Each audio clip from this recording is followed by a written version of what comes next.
Dito naman sa ating harapan, ito yung on-ramp to south along Osmeña Highway. So ito yung Osmeña Highway So nakalagay dyan, Skyway on-ramp southbound, start on construction.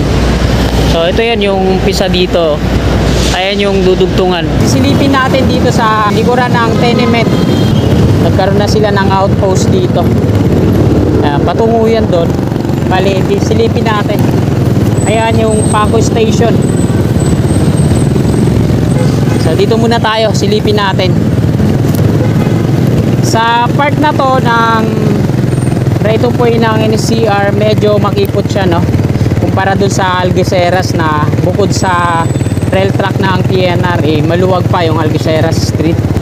May markings dito na nakalagay 30 cm tapos 0P189. Dito naman ay meron siyang markings na nakalagay 9+760. Meron din siyang arrow tapos 9cm 0P189 naman. Kaya yan patungo doon sa unahan. So wash out to yung mga kabayan dito. Dito naman ayan 10.11 PNR right of way, no? Nakalagay. So diretsoin natin hanggang dito. Dami mga ano dito, no? Farm.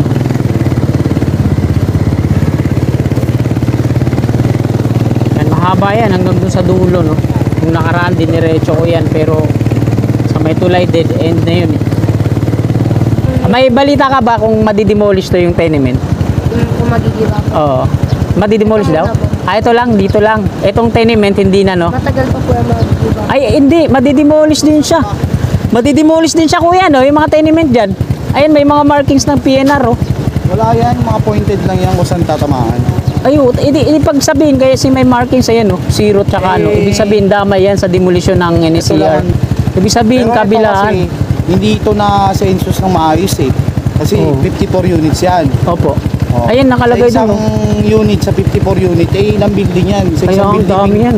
Di ba kay FBR pa to? 54. Pabahay ni FBR. Oo. Hanggang dun sa dulo. Tinignan ko, dami pala mga markings din. Ikaw, negosyante, magbibigay ka lang sa isang unit, 3 pamilya, bibigyan mo isang bahay. 3 pamilya yan Sinimulan ko to, walang naniniwala sa paligid ko. Good day mga kasikap, nandito po tayo sa kabaan ng Quirino Avenue at mag-update po tayo dito sa on-ramp to south along Osmeña Highway. So ito po yung construction na ginagawa dito, no? Pagpapalit ng pavement. Patungo yan doon sa on-ramp, off-ramp dito sa kaban ng Quirino Avenue to Top Rojas Boulevard. Nandito na sila sa kanan, yung ginagawa nila ngayon. Pinapatag nila yung lupa. Ito po ito sa may Leon Ginto Street.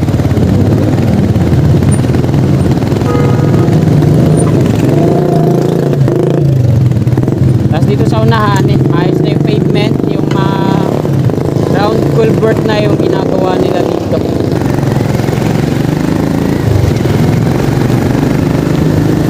Abutan tayo ng ulan, hindi naman malakas pero ayos lang. Ayan, San Marcelino Street na po tayo. At itong San Marcelino Street, ibubungkalin din to. Gagawin din nila yung pavement dito, no?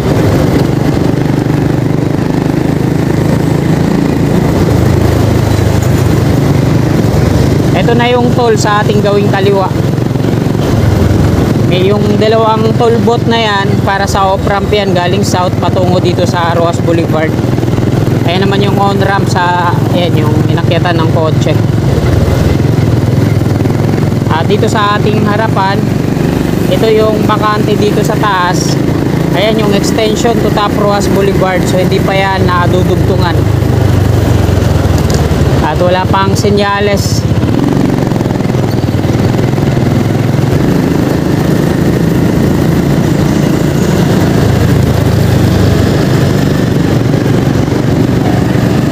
May ginagawa sila dito sa taas. Install sila ng mga catwalk planks. Ito na yung on-ramp to south along Osmeña Highway. So yung entry niyan dun sa may toll. Ito dito yung pakanan at diretso.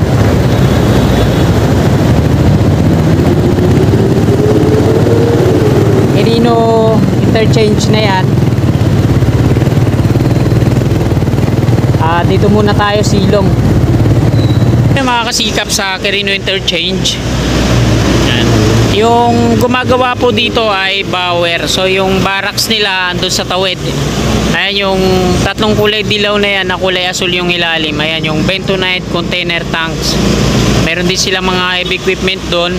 At marami silang mga temporary steel casing at mga rebar cage na ginagawa doon sa unahan. Ito naman yung toll ng off-ramp. Ayan yung galing south. Kasi itong off-ramp dito mga kasikap, galing south, dalawa yan nagsasanga din, isang diretso pababa. Ito naman yung patungo dito sa Quirino Avenue to Top Rojas Boulevard. Yan, ito yung viaduct nya, patungo yan doon. Dito naman sa ating harapan, ito yung on-ramp to south along Osmeña Highway. So ito yung Osmeña Highway at ito yung on-ramp. Yan sa taas. Meron na siyang ano dito. Ayan, yung rebar cage na naitirik. Bali, dudugtungan pa yan. Dalawa to dito sa may bakanting lote na to.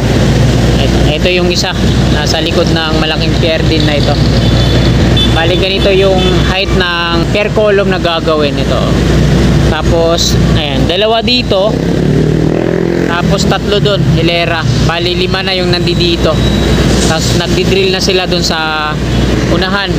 Bali, pagkatanong ko dun sa workers na nagdidrill dito, yung sa Bauer, 10 daw yung rebar cage na ititirik nila hanggang dun sa may pinakadulo. So ito yan yung pisa dito. Ayan yung dudugtungan. Bali yung Bauer lang po yung nagdidrill dito, no? Pero ito inaward to sa DMCI, DM Consonji INC. Kasi pag natapos na i-drill ng Bauer dito, nailatag na yung 10 rebar cage patungo dun sa dulo. So DMCI na ata yung gagawa. Yan. Tinanggal na yung ano dun, no? Yung ayan yung billboard na yan. Kasi ito yung sakabayan sa harapan natin. Tingnan natin kung madidemolish yan patungo dun. So ito yung pang-apat. Ito yung pang-apat, ito yung pang-5. So 5 na to dito, hilera. At ito yung pang-6. Ito, di pa nadidrill. Tapos tulay na to. Ayun naman sa kabila yung off-ramp patungong Rojas Boulevard. So meron na rin silang ano dito, container. At ito, dito na yung pile boring machine nila sa unahan. So baka nagdidrill na sila dito, no?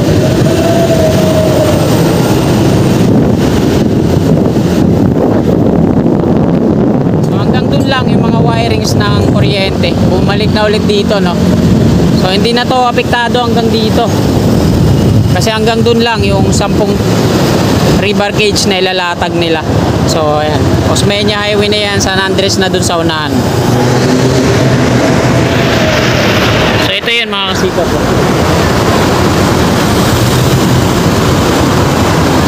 Hanggang dyan lang sa may pile boring machine, kukunik na yan dito sa Skyway Stage 3. So nandito na tayo sa northbound ng Osmeña Highway.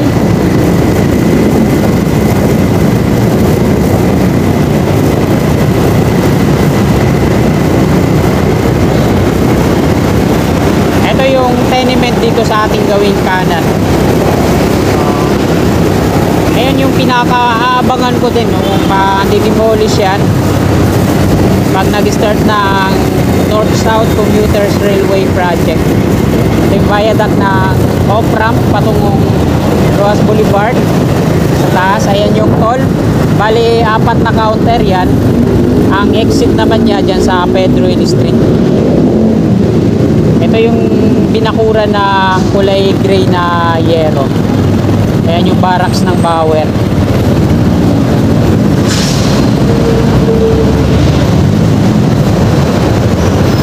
Ayan, hanggang dito yun. Ito yung mga drilling bucket nila na naglalakihan.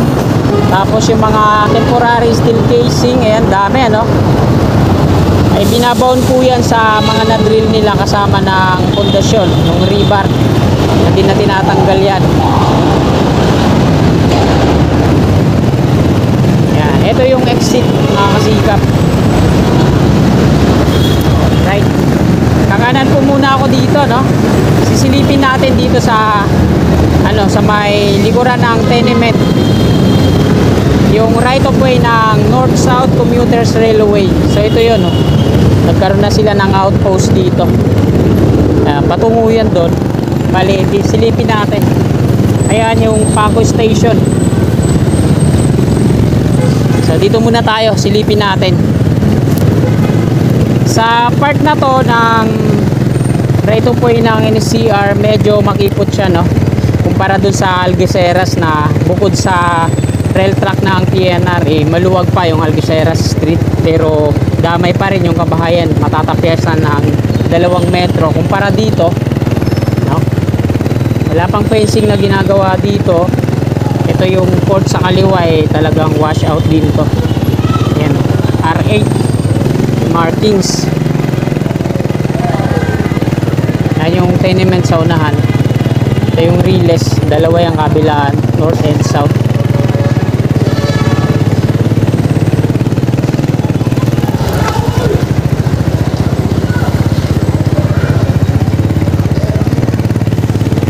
Tapos itong poste ng NGCP, malamang baka relocate din yan.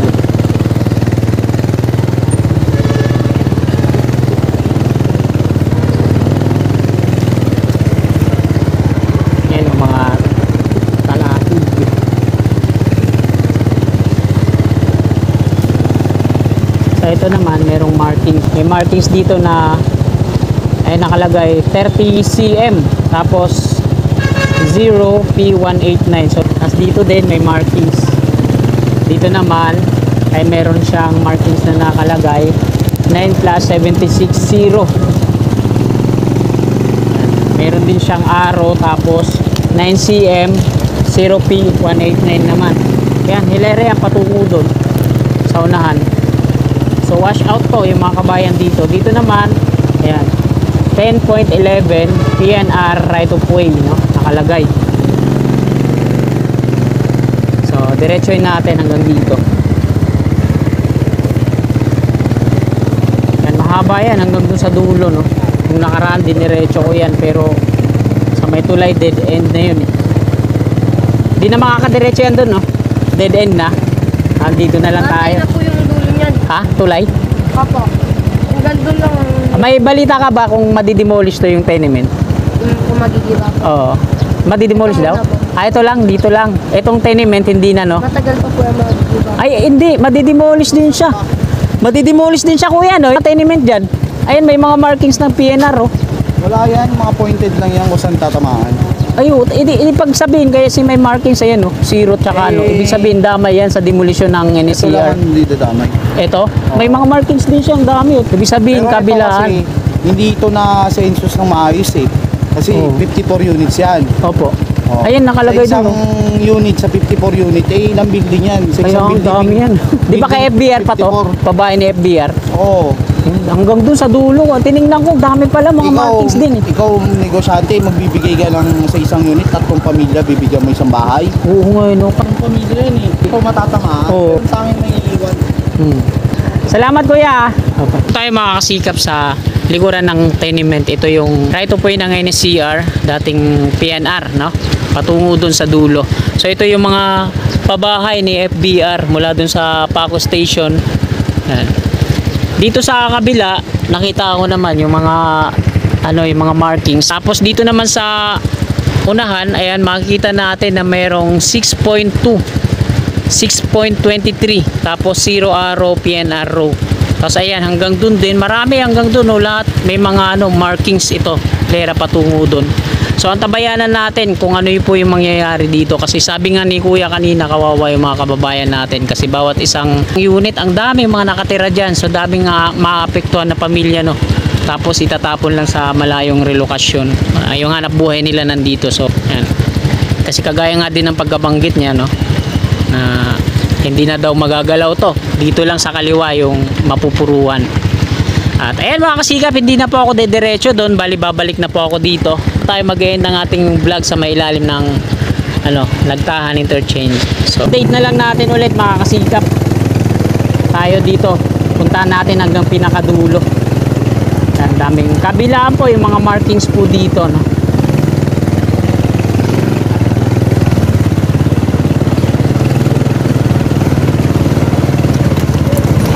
Ayan o. 30 CF.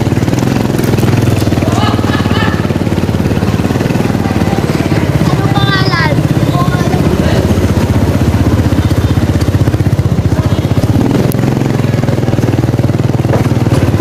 Ayan, pati yung pader may markings din. Ayun o.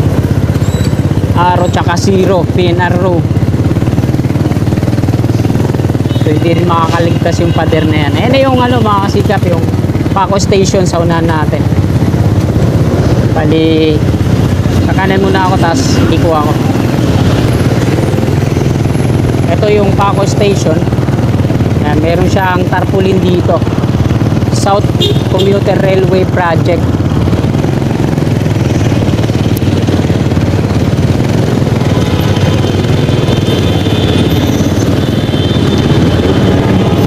Ayan po yan, oh, Paco Station. So, matagal na rin siyang natahinga dyan. Ito yung mga rail sleeper na gawa sa kahoy yan. Uso pa ba, nagamit din pala yan dito.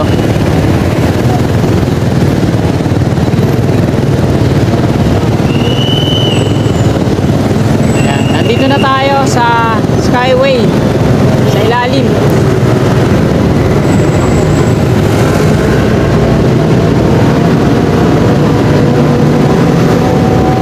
At ito yung Nagtaan Interchange.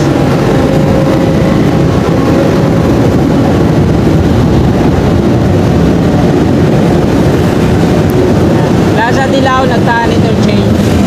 Tapos yung top ramp naman patungong UN doon sa pakaliwa. At ayan mga kasikap, hanggang dito na lang po itong video natin. Maraming salamat po sa patuloy niyong suporta kay Kasikap Channel.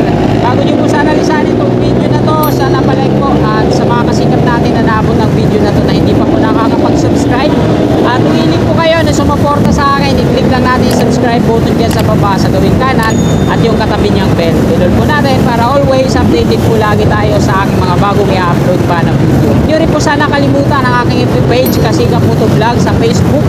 Yan, pakipalo na lang po. Maraming salamat. Magandang araw po sa ating lahat. God bless.